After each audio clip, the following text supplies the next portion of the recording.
Hello दोस्तों, मैं हूं अतुल कुमार मसोतिया और आप देख रहे हैं आपका अपना चैनल लेट्स क्रैक टीईटी। और लेट्स क्रैक टीईटी के इस ऑनलाइन प्लेटफॉर्म पे एक बार फिर आपका बहुत बहुत स्वागत है। दोस्तों, हम लोग करा रहे हैं आप लोगों को इंग्लिश ग्रामर, और इंग्लिश ग्रामर में अब तक का जो टॉपिक हम लोग कवर कर चुके हैं वो आपने हमारे प्लेलिस्ट में जाकर देख लिया होगा। अब हम बात करने वाले हैं आज हम एक स्पेशल टॉपिक को लेकर। और दोस्तों, ये जो वीडियो आपके लिए इंपॉर्टेंट रहेगी, जो बेनिफिशियरी रहेगी, वो आपका C TET, super TET, REET और यूपी टेट जैसी परीक्षा जो आपके अपकमिंग एग्जाम्स आपके आने वाले हैं, उन सभी एग्जाम्स के लिए बहुत खास रहेगी। तो अगर आप लोग इन सभी में से किसी एक की भी तैयारी कर रहे हैं तो जुड़ जाइए हमारे साथ, चूंकि ये क्लास आपके लिए बहुत खास होने वाली है।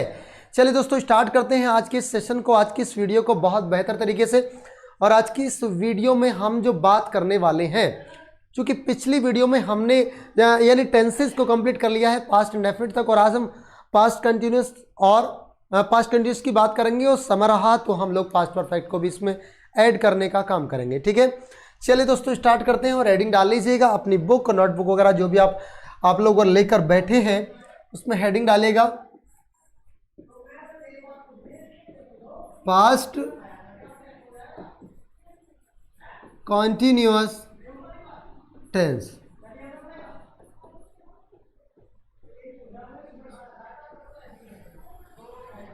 पास्ट कंटिन्यूअस टेंस, ठीक है। किसके क्या करना पड़ेगा आपका? पास्ट कंटिन्यूअस टेंस से हेडिंग डालिए। अब यहाँ से आपको क्या क्या चीज़ें पढ़नी है बहुत आसानी से देखेंगे। सबसे पहले उन बच्चों के लिए, उन लोगों के लिए बताऊंगा जो ये क्लास बिल्कुल हिंदी माध्यम से लेना चाहते हैं। आप लोग गवर्नमेंट एग्जाम दोगे, अब आप लोगों को C TET, super TET, UP TET में पूछा जाएगा, तो हमें उसी पॉइंट ऑफ व्यू से लेकर बात करनी है। ठीक है, तो सबसे पहली बात आती है how to identify the subject, verb, object and the sentence.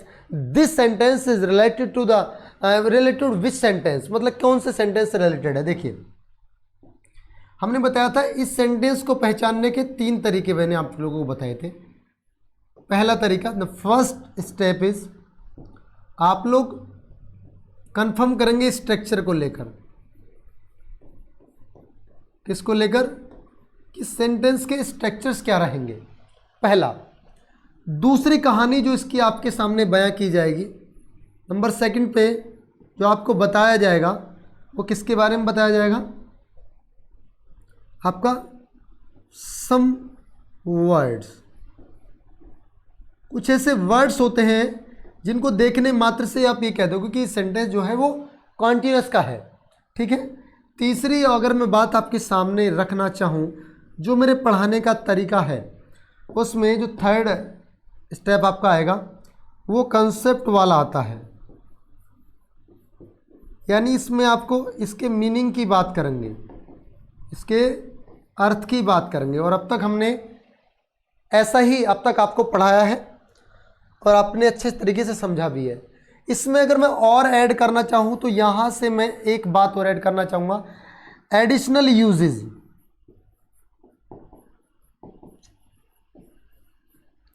Additional uses. अब एडिशनल यूजेस क्या है? जो मैंने आपको पास्ट इंडेफिनिट पढ़ाते समय बताया था कि आपको यूज्ड टू और यूज टू और कुड का प्रयोग मैंने आपको बताया था।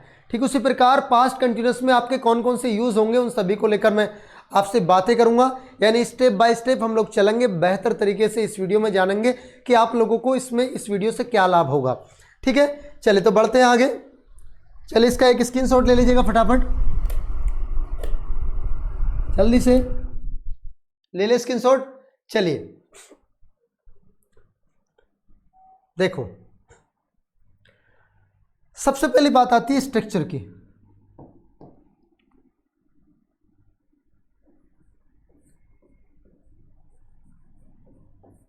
कि सर सेंटेंस का स्ट्रक्चर्स क्या होगा, सेंटेंस के स्ट्रक्चर्स क्या होंगे। अब जब हम स्ट्रक्चर्स की बात करते हैं तो हमारे सामने एक और प्रॉब्लम क्रिएट हो जाती है कि सर स्ट्रक्चर एक तो होते नहीं है, क्योंकि स्ट्रक्चर एक नहीं होता तो फिर कितने होंगे स्ट्रक्चर? मैं आपको बताऊंगा 4।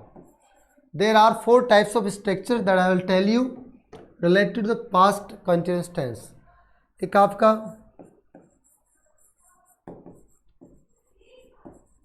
अफर्मेटिव होगा, यानी एक सेंटेंस आपको अफर्मेटिव में देखना होगा, दूसरा आपको नेगेटिव में देखना होगा, तीसरा आपको यस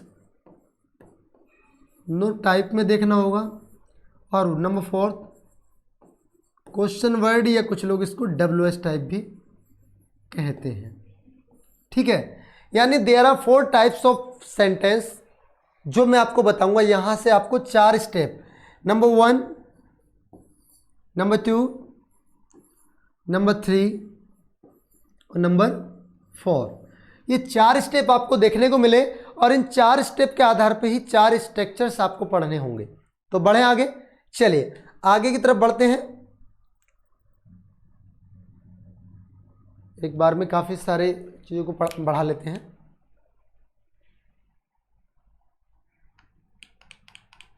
हाँ देखिए, अब स्ट्रक्चर नंबर 1, सबसे पहले आप लोग हेडिंग डालेंगे, नंबर 1 अफर्मेटिव सेंटेंस। अब अफर्मेटिव सेंटेंस क्या होता है ये मुझे बताने की आवश्यकता नहीं पड़नी चाहिए, फिर भी अगर हिंदी में बात करें तो इसको बोला जाता है सकारात्मक वाक्य। मतलब इसमें किसी बात को केवल सकारात्मक तरीके से देखा जाएगा। कहने का मतलब ये है पॉजिटिव चीज़ें होंगी जो भी होंगी। क्लियर है? आपके सामने को सेंटेंस लिखाया तो उसको आप कैसे पहचानोगे कि ये सेंटेंस पास्ट कंटिन्यूअस का है या नहीं है। उसमें आपको 2 चीज़ें देखने को मिलेंगी। आपको जो पहचान करनी है ना, वो आपको 2 तरीके से करनी है। एक बात आपको बताएं, स्ट्रक्चर तो ये कहेगा कि पहले उसमें आप सब्जेक्ट देखना। हमने बोला कि सर सब्जेक्ट तो हम देख लेंगे, लेकिन सब्जेक्ट तो कॉन्टिन्यूस में भी होता है, सब्जेक्ट परफेक्ट में भी होता है, सब्जेक्ट सब में होता है। ठीक है, तो सब्जेक्ट के साथ आपको वाज रखा मिलेगा या आपको वर मिलेगा। ठीक है, आपने कहा कि सर सब्जेक्ट देख लेना, लेकिन सब्जेक्ट तो कंटिन्यूस में भी होता है, परफेक्ट में भी होता है, परफेक्ट कंटिन्यूस में भी होता है। तो फिर सर अलग क्या देखें? अलग ये देखें, कुछ इससे टाइम वर्ड होते हैं, कुछ इससे एक्शन होते हैं किसी टेंसेस के अंतर्गत, उनको देखना है।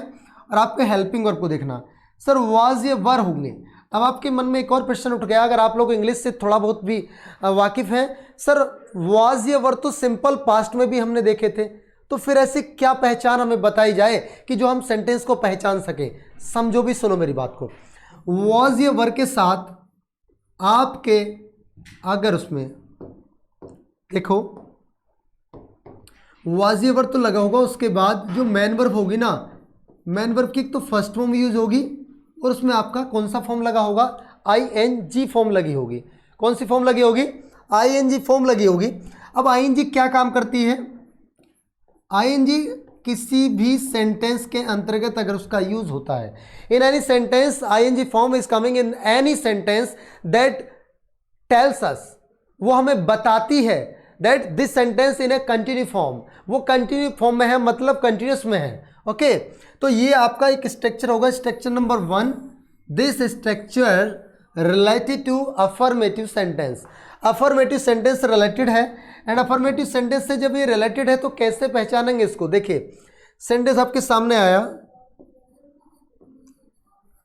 दे वर going to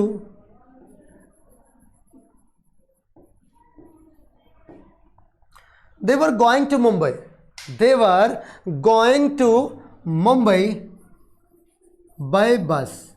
अब चाहे वो बस से जाएं, ट्रक से जाएं या हवाई जहाज से जाएं, doesn't matter. The matter is कि हेल्पिंग वर्ब क्या आई है और उसके साथ मेन वर्ब की क्या पोजीशन है। हेल्पिंग वर्ब आई है वर और उसके साथ मेन वर्ब की फर्स्ट फॉर्म में आपकी लगी है ING। क्या आई है? वर आई है। और हमने कहा था वर और वाज के साथ यदि मेन वर्ब की फर्स्ट फॉर्म में ING आती है तो सेंटेंस आपका होगा पास्ट का कंटिन्यूअस टेंस। कौन सा होगा? पास्ट का कंटिन्यूअस टेंस। अब कुछ बच्चे जिनकी बिल्कुल इनिशियल स्टेज है, some student who are watching this video and thinking what is the was and were, and in which case were is use and in which case was is use. यार were कहां पर use होगा, was कहां पर use होगा? तो don't mind, I am telling you what situation in this case. देखो भाई, दो प्रकार की हेल्पिंग वर्ब है, एक वाज है और दूसरी और वर है।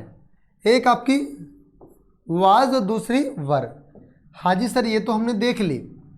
तो जो वाज है ना, ये सिंगुलर है,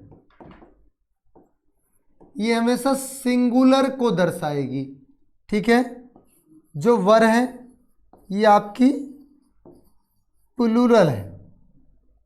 गुरुजी अभी समझ में नहीं आया, नहीं समझ में आया। देखो, कहने का मतलब ये है, अगर आपको अभी भी समझ में नहीं आया, यानी इसमें सब अगर आपके साथ आता है ही,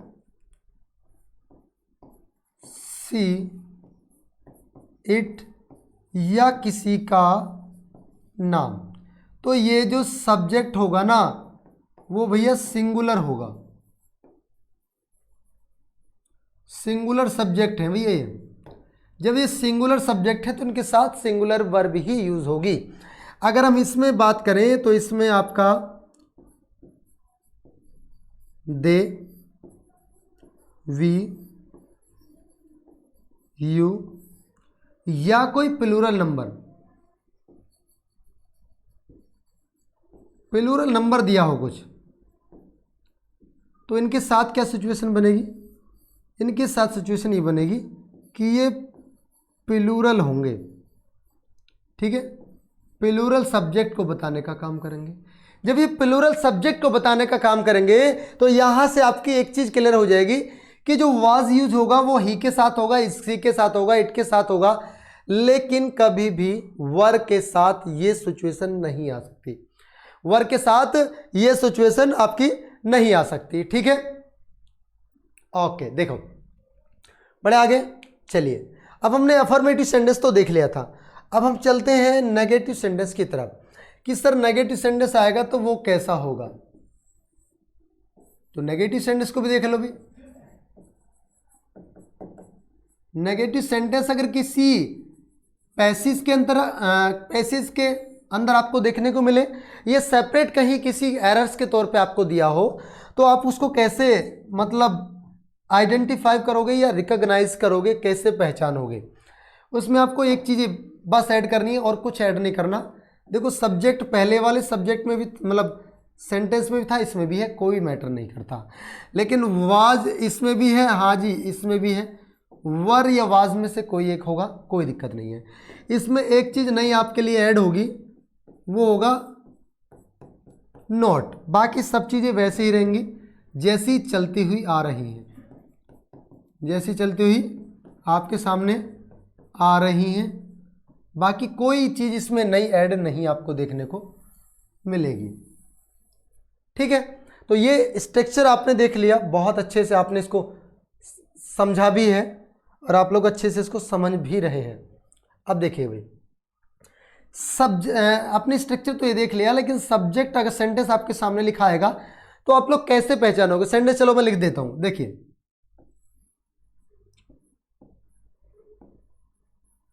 दे were not eating food at that time. उस समय वे खाना नहीं खा रहे थे। यहां पर वर का प्रयोग हुआ, यहां पर वर का प्रयोग हुआ। देखिए इसके साथ वर आया है। एक दूसरा सेंटेंस मैं अभी आपके सामने लिख रहा हूं, एक और सेंटेंस देख लीजिएगा। He was not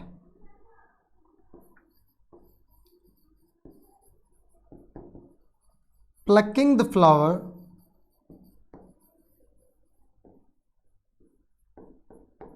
from the garden, from the garden। कुछ समझ में आ रहा है? नहीं आ रहा ना, आएगा समझ में। देखिए यहाँ पर दे था, चूंकि ये प्लूरल था उसके साथ वाज था। यहाँ पर ही है, चूंकि ये सिंगुलर है इसके साथ वाज है। ये बात तो आपको यहाँ से कंफर्म हो गई होगी, दोनों बातें क्लियर होगी। दूसरी बात देखिए, यहाँ पर ईटिंग ये एक मैन वर्ब है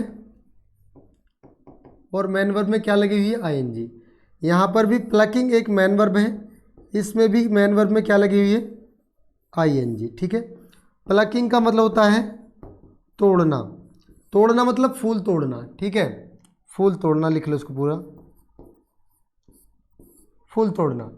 और यह ईटिंग का मतलब होता है खाना खाना। ठीक है, तो ये सेंटेंस आपको बिल्कुल बेहतर तरीके से समझ में आ गया होगा कि अगर हमारे सामने कहीं भी अगर ये दुश्मन दिखाई दे गया तो हम इसको बिल्कुल शूट एट साइट वाली कंडीशन में रूल फॉलो करेंगे और इसको वहीं मार गिराएंगे। क्लियर हुआ सभी का? ओके, बढ़े आगे, बढ़ते आगे। तो आप लोग इसका एक स्क्रीनशॉट ले लो, बहुत ही अच्छे से बढ़िया से ले लो स्क्रीनशॉट जल्दी से। चलिए ले लिया, ओके, चलिए बढ़े आगे। अब हम आगे बढ़े तो हमने कहा सर आपने डिमांड करी सर उसको भी तो कराइएगा, यस नो टाइप वाले को। अरे कुछ नहीं है उसमें अलग, नंबर 3 पे उसको लिखिएगा yes no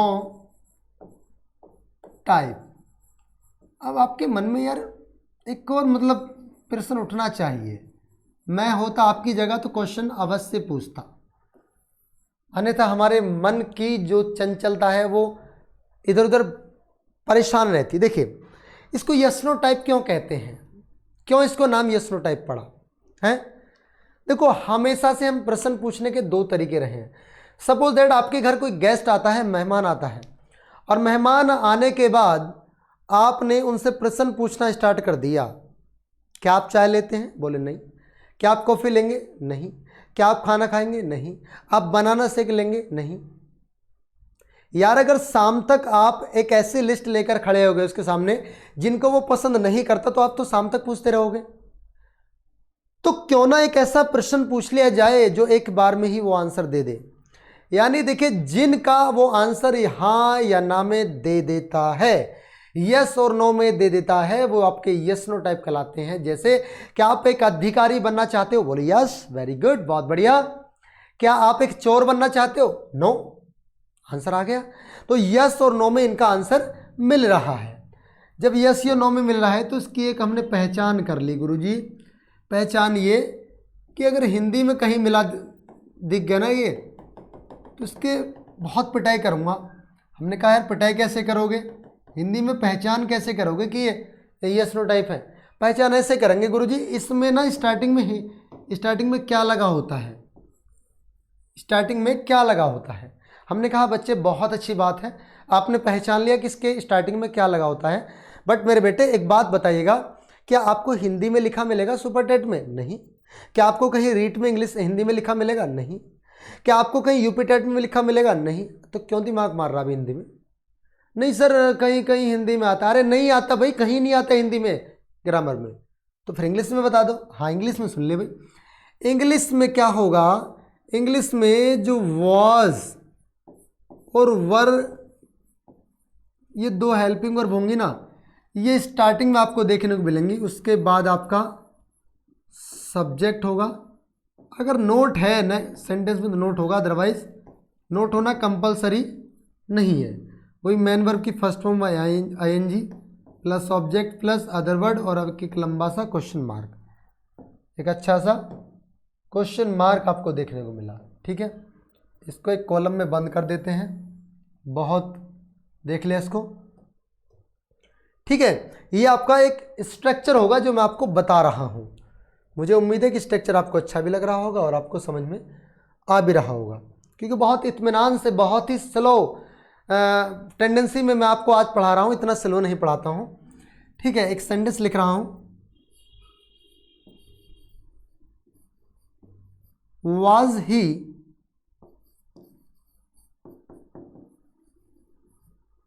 eating the food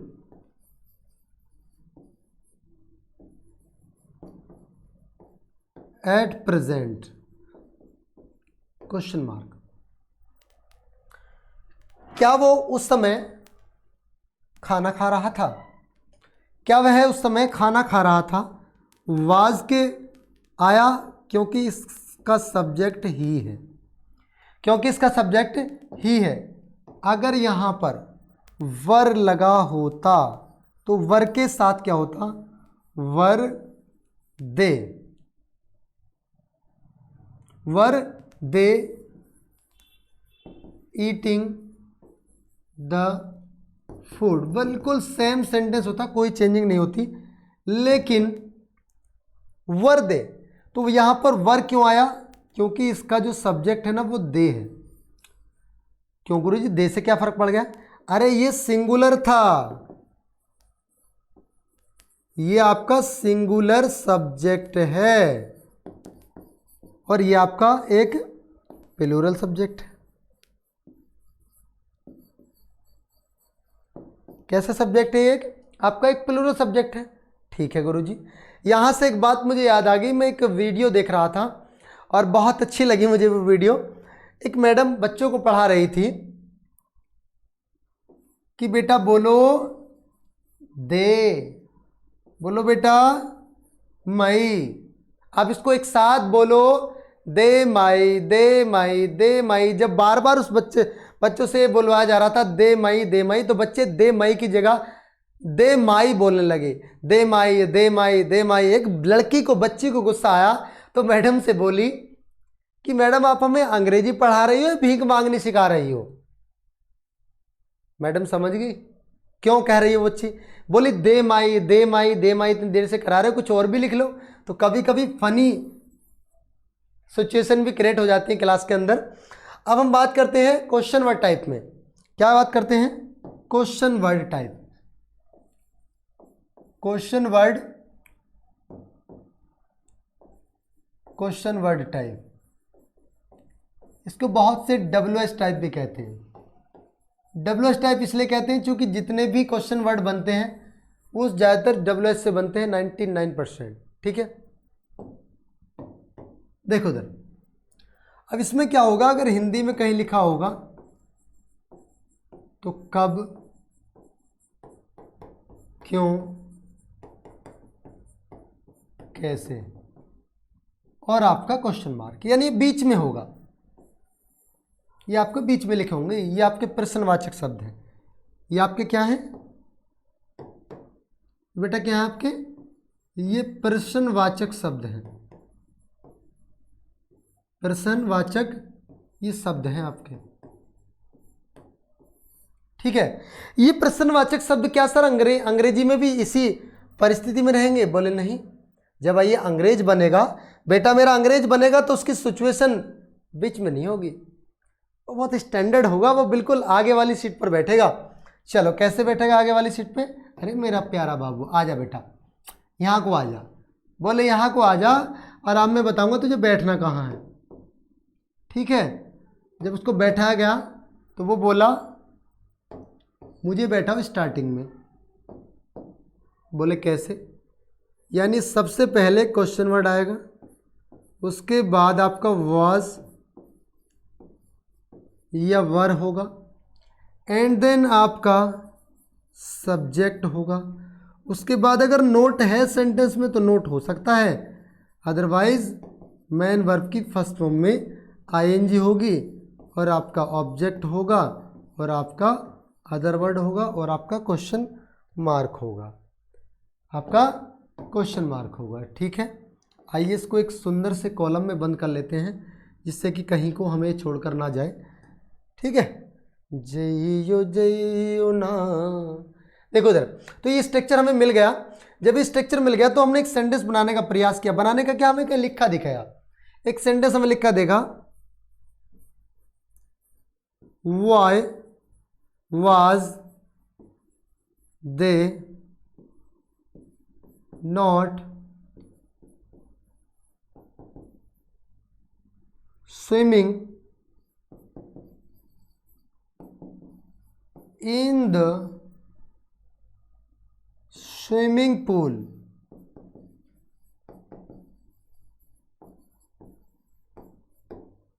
ठीक है, वो स्विमिंग पूल में क्यों नहीं नहा रहे थे? अरे गुरुजी तुमने एक गलती कर दी। हमने चलो गलती कर दी तो हमने कह दिया कि ये ए पार्ट है, ये आपका बी पार्ट है, ये आपका सी पार्ट है, और इसको चलो सी पार्ट को हम यहाँ नहीं बना रहे, इसको मैंने पूरा बना दिया सी पार्ट। ठीक है, बताओ भाई ए बी सी में कौन सा गलत है? ए बी और सी में कौन सा पार्ट गलत है? गुरुजी गलत है पहला पार्ट, गलत है पहला वाला पार्ट। क्यों? क्योंकि ये जो दे आया है ना, ये आपका प्लूरल सब्जेक्ट है, ये आपका प्लूरल सब्जेक्ट है, और ये प्लूरल सब्जेक्ट है तो प्लूरल सब्जेक्ट के साथ आपकी वर्ब भी प्लूरल आनी चाहिए थी, लेकिन यहाँ पर वाज आ गई। वाज की जगह क्या हो जाएगा? आपका वर होगा। वाज की जगह क्या होगा? आपका वर हो जाएगा। ठीक है भाई, बात समझ पा रहे हो अच्छे से? चीज़ें आसानी से समझ में आ रही है ना आपके? चलिए, तो ये तो कहानी थी पास्ट कॉन्टिन्यूस टेंस की। किसकी थी? पास्ट कॉन्टिन्यूस टेंस की, जो मैं आपको बताया मैंने। पास्ट कॉन्टिन्यूस टेंस को इतनी खूबसूरती के साथ, इतनी सुंदरता के साथ मैंने आपको बताया। तो ये तो था मैटर स्ट्रक्चर के माध्यम से। अब देखो कुछ सम वर्ड्स हैं ऐसे, देखो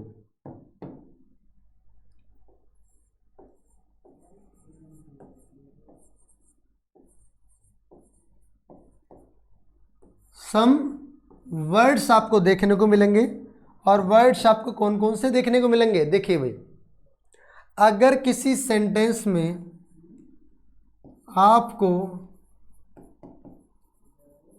ड्यूरिंग देखने को मिले,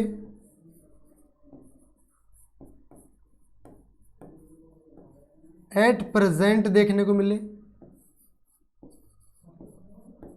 वाइल देखने को मिले, तो ये जो वर्ड है ना, ये जो वर्ड है, ये जो वर्ड्स हैं, ये वर्ड्स आपको ये बताएंगे चीख चीख कर कि ये सेंटेंस कॉन्टिन्यूस का होगा। अब वो डिपेंड करेगा इनके साथ आने वाली हेल्पिंग वर्ब पर कि वो प्रेजेंट कंटिन्यूस होगा या वो पास्ट कंटिन्यूस होगा। कहीं पर अगर ड्यूरिंग आता है, कहीं पर एट प्रेजेंट आता है, कहीं पर वाइल आता है। ठीक है, तो ये सभी सेंटेंस किसके होंगे? ये किसको इंडिकेट करेंगे? ये सभी के सभी आपकी कॉन्टिन्यूटी को दर्शाएंगे। किसको बताएंगे दोस्तों? ये कॉन्टिन्यूटी को बताएंगे। और जब ये कॉन्टिन्यूटी को बताएंगे तो कंटिन्यूअस टेंस कहलाएंगे। ठीक है, फिर सर कॉन्सेप्ट का मैटर क्या है इसमें? कॉन्सेप्ट क्या है गुरुजी? कॉन्सेप्ट क्या है इसमें? देखो जरा, कॉन्सेप्ट ये है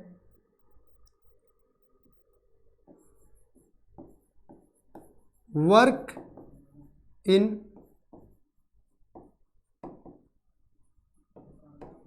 continue form in past time. एक तो कॉन्सेप्ट आपको ये पकड़ना है कि जो पास्ट टाइम में कार्य का जारी रहना पाया जाएगा, मतलब कार्य हमेशा चल रहा होगा। कार्य क्या हो रहा होगा? हमेशा चल रहा होगा। दूसरी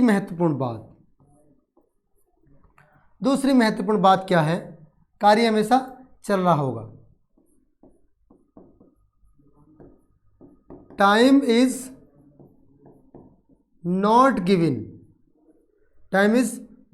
गिवन इन द सेंटेंसेस। भाई किसी भी वाक्य में आपका टाइम नहीं दिया होगा, किसी भी वाक्य में आपका टाइम नहीं दिया होगा। हम फैन ऑन कर लेते हैं हल्की सी गर्मी को दूर करने के लिए। चलिए, time is not given in the sentences. Okay, अब देखो कॉन्सेप्ट पकड़ने वाली बात है। इसके कॉन्सेप्ट को कैसे पकड़ा जाए?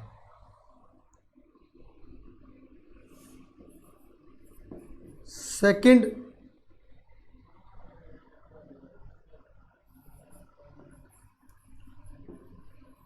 फॉर्म ऑफ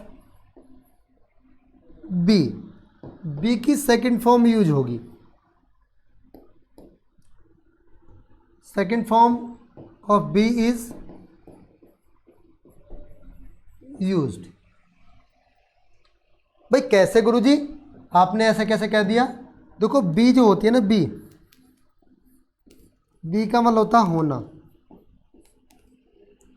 और बी को जब ये आगे चलेगी तो इज, एम और आर इसकी फर्स्ट फॉर्म होंगी, वाज और वर इसकी सेकंड फॉर्म होंगी और थर्ड फॉर्म होती है इसकी बीन। ठीक है, तो ये कंडीशन आपकी प्रेजेंट में देखने को मिलेगी, ये आपके पास्ट में, और ये दोस्तों ये हमेशा परफेक्ट को दर्शाता है। तीनों चीज क्लियर हुई?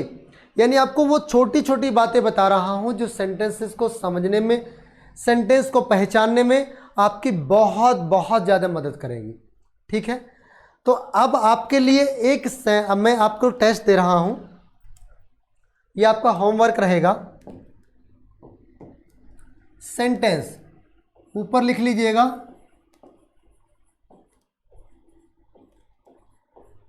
होमवर्क। बचपन में मैडम ये सर जी लिख दिया करते थे HW, वही वाला सेंटेंस आपके सामने है।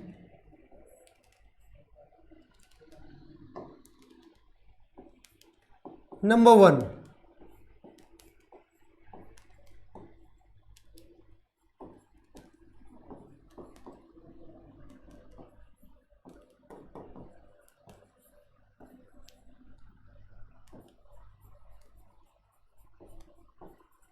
Mumbai last night. देखो, पहली बात तो इसमें क्या गलती आपको बताना है।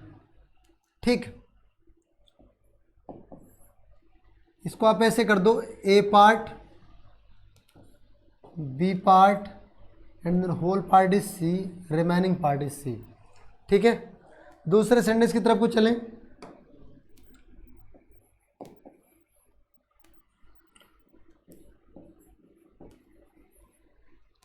दे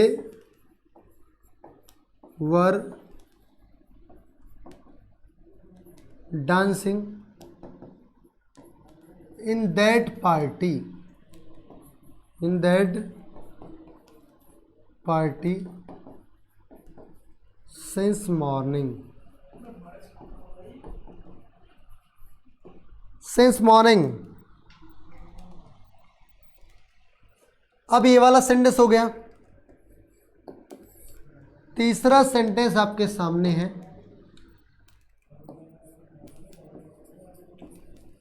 you are coming from Delhi, you are coming from Delhi by bus. Sentence बताना गलती है या नहीं है, which sentence is right. Number 4, we was not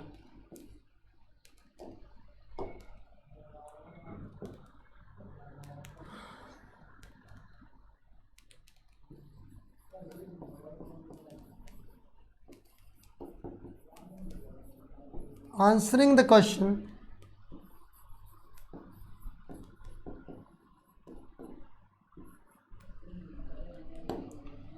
और number 5,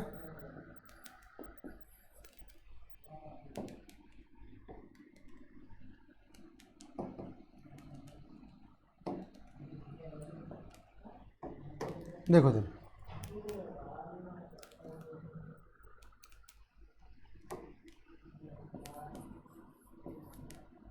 she was not come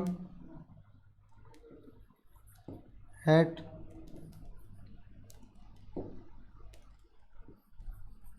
my home। बताओ भैया, इन सेंटेंसेस में कहाँ कहाँ कौन सी गलती है?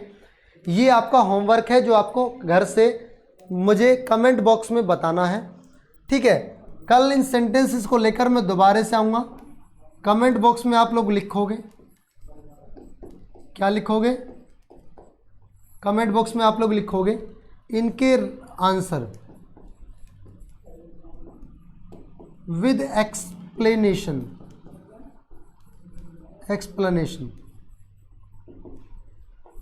ठीक है, हम व्याख्या सहित आपके आंसर चाहते हैं। ठीक है, तो चलिए दोस्तों, बहुत बहुत धन्यवाद। Thank you so much for watching this video. मिलेंगे अगली वीडियो में, तब तक के लिए दोस्तों take care, bye bye, good bye.